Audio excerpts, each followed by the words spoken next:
Hello guys, and welcome back to another video on my channel. And in today I'm going to be telling you about the new patches, updates for Assassin's Creed Origins.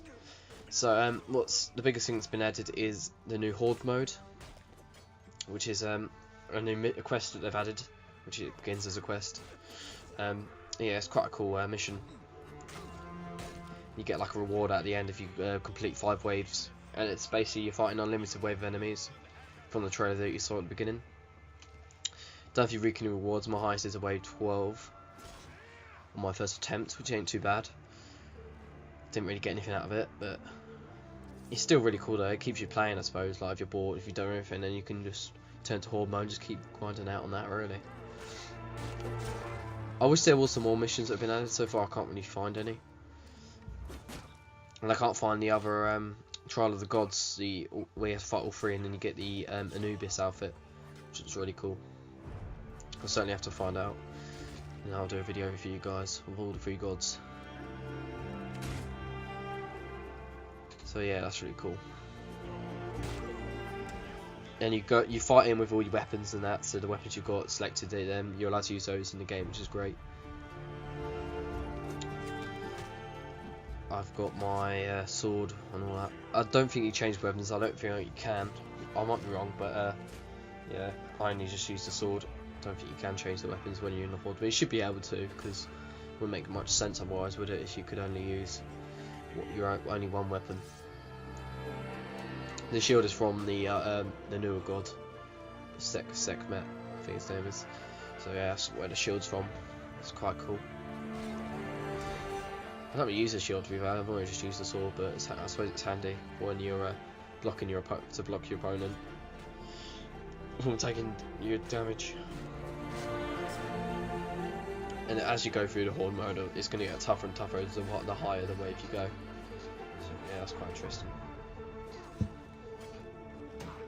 And I do like that idea, because then you know, and all that, and you've got lions that come in as well, like now. And you've got other animals that come in and try and attack you, and also the enemies you're fighting, all the Romans and that, which is really funny as well. I like that idea as well. They're adding a bit of challenge, an element of challenge into the game. I don't even think it does level you up. I didn't even think it did. So I suppose I can use it to grind out my level, like, you know, get more ability points, because I still haven't. I've got upgraded my ability tree to the full, which I need to do. I also need to complete those Ubisoft challenges to unlock some more weapons. And there's another one coming soon after that I can see on the Ubisoft Club. So I'll be doing that. And there's those little lions, that will start attacking you, and the Romans there are as well. I'm glad it levels you up though. I didn't realise until I'm seeing it now. So that's really cool. And you can beat your friends as well. Like I beat one of my friends on my score on this game, which is quite cool. Just keep playing really, and you get better and better at it, like any other game. And since the updates happen, the enemies are more like responsive. They'll throw more attacks than what they used to do before the update. So I do like that as well. It makes it more harder. They'll bring your health down, and yeah, that's great.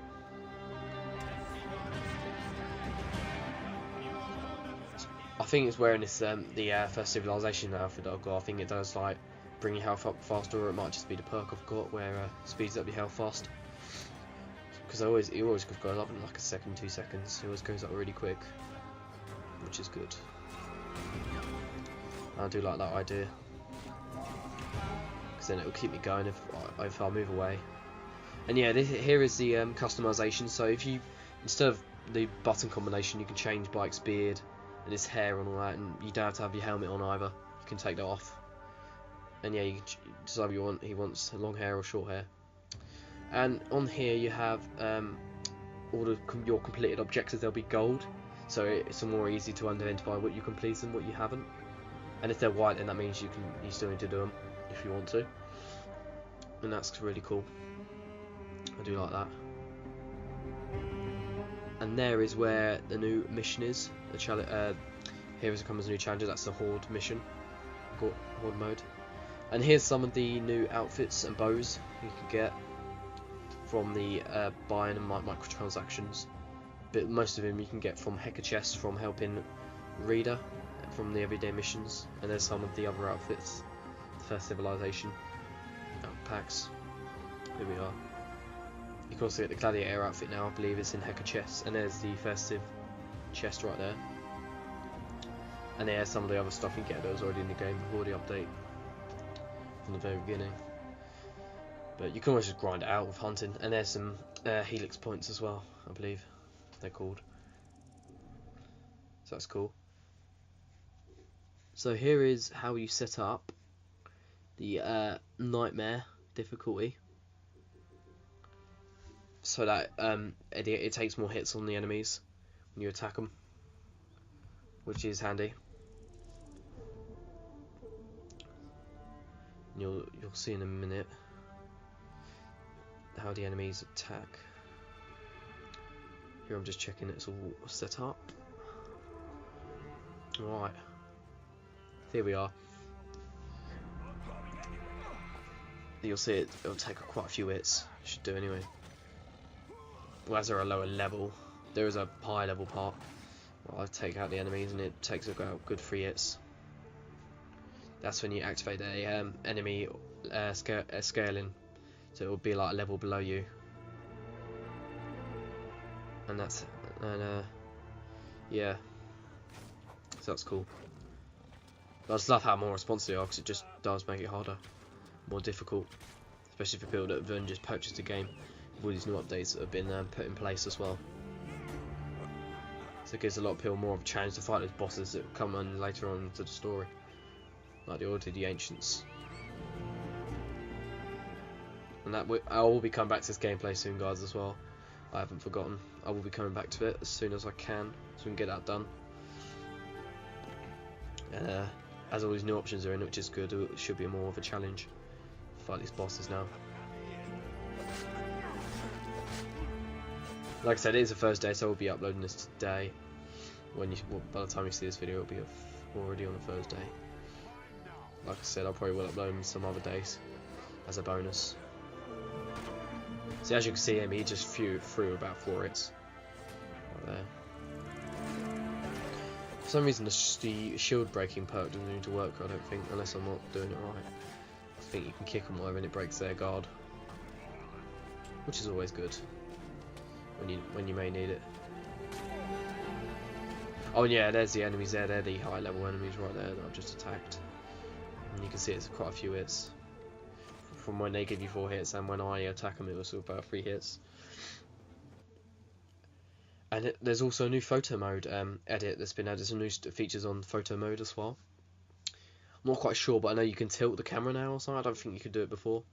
And the depth of field, I believe that was just been added. I mean, I could be wrong. But yeah, you can switch filters, which I believe is a new thing that I've added. I had to take a photo of the Sphinx, but I don't think I've got the actual Ubisoft Club reward, which would have been quite cool. Yeah, there's another shot where you can tilt the screen, which is really cool as well. There we go. So you tilt it, so it gives it more of a quite cool look, like if you're on the edge of a cliff or something, which is really cool. I do like that.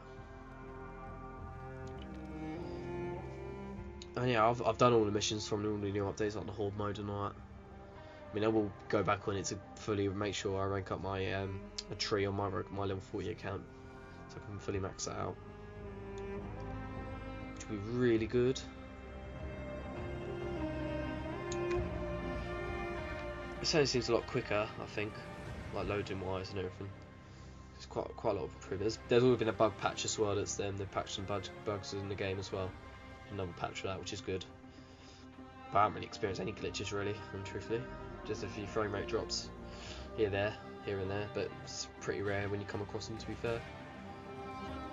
They hardly come really, so that's good. Here's some more high level enemies gameplay. But with the bows, it seems for like the guy just killed before him, it seemed to be a witness to kill. Thank you guys so much for watching, and I'll see you guys in the next video.